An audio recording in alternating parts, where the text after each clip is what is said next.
নমস্কার, জিটিস কিচেনে আপনাদের সকলকে স্বাগত জানাই। কেমন আছেন সবাই? আশা করছি খুবই ভালো আছেন।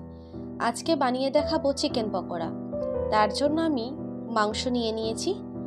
তার মধ্যে দিয়ে দিলাম কিছুটা আদা, রসুন এবং কাঁচা লঙ্কা বাটা। আমি একটু থেতো থেতো টাইপের বেটেছিলাম। দিয়ে দিলাম হলুদ, কাশ্মীরি লঙ্কা গুঁড়ো, একটু কাশ্মীরি লঙ্কার গুঁড়োটা বেশি করে দেবেন কালারের জন্য। দিয়ে দিলাম গোলমরিচ গুঁড়ো আর কিছুটা জোয়ান হাতে করে ম্যাশ করে দিয়েছি। এখানে দিলাম 2 চামচের মতো টক দই আর দেব পরিমাণ মতো নুন আর কিছুটা কস্তুরি মেথি। এই উপকরণগুলো দিয়ে ভালো করে মাংসটাকে মেখে নিতে হবে। আমি এখানে উইথ বোন মাংস নিয়েছি, আপনারা চাইলে বোনলেস নিতে পারেন। উইথ বোন কিন্তু খেতে একটু ভালো লাগে, দেখবেন খেয়ে। ভালো করে মাখিয়ে নিয়েছি। এরপর 8 থেকে 9 মিনিটের জন্য ঢাকা দিয়ে রেখে দিয়েছিলাম। আমরা এবারে সেকেন্ড ম্যারিনেশনটা করব। তার জন্য একটা ডিম ফাটিয়ে দিয়ে দেব। ডিমটা দিয়ে দিলাম। দিয়ে দেব কিছুটা কর্নফ্লোর দিলাম 2 চামচ আর দেব 1 চামচ বেসন। আপনারা নিজেদের পরিমাণ মতো নেবেন।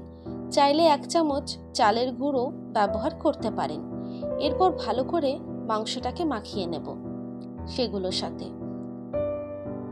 আর কোনো রকম ম্যারিনেটের জন্য আমাদেরকে মাংসটা রাখতে হবে না। এরপর তেলটা ভালো করে গরম করে আমরা ভাজতে দেব। ভালো করে গরম করে বলতে একদম হাই ফ্লেমে কিন্তু আমরা মোটেই ভাজবো না।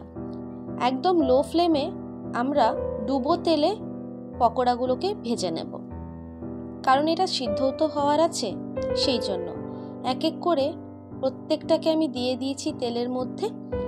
এরপর লো ফ্লেমে 5 থেকে 6 মিনিটের জন্য ছেড়ে দিয়েছিলাম একদিকটা ভাজার জন্য।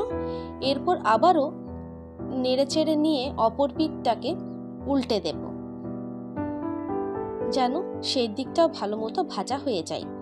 আমার এই ছোট্ট চ্যানেলে যারা নতুন, অনুরোধ থাকবে চ্যানেলটি সাবস্ক্রাইব করে পাশে থাকা বেল আইকনটি ক্লিক করে অল নোটিফিকেশনটাকে অন করে দেবেন। ভালো করে কিন্তু লাল লাল করে ভাজা হয়ে গেছে। কালারটা দেখুন কত সুন্দর এসেছে।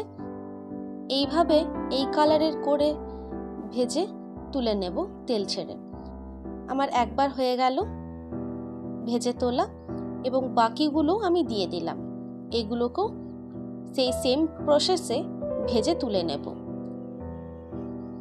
আমার এই রেসিপিটা যদি ভালো লেগে থাকে একটা লাইক করবেন, কমেন্ট করবেন, পরিবারের সাথে শেয়ার করবেন।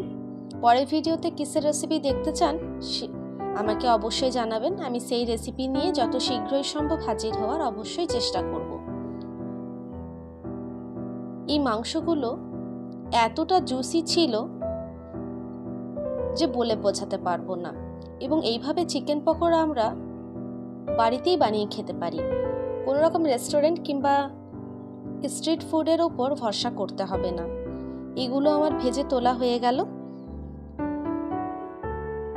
আপনারা চাইলে এটাকে ডাবল ফ্রাই করতে পারেন, তবে আমি লো ফ্লেমে যেহেতু করেছি আমাকে আর দ্বিতীয়বার ফ্রাই করতে হয়নি।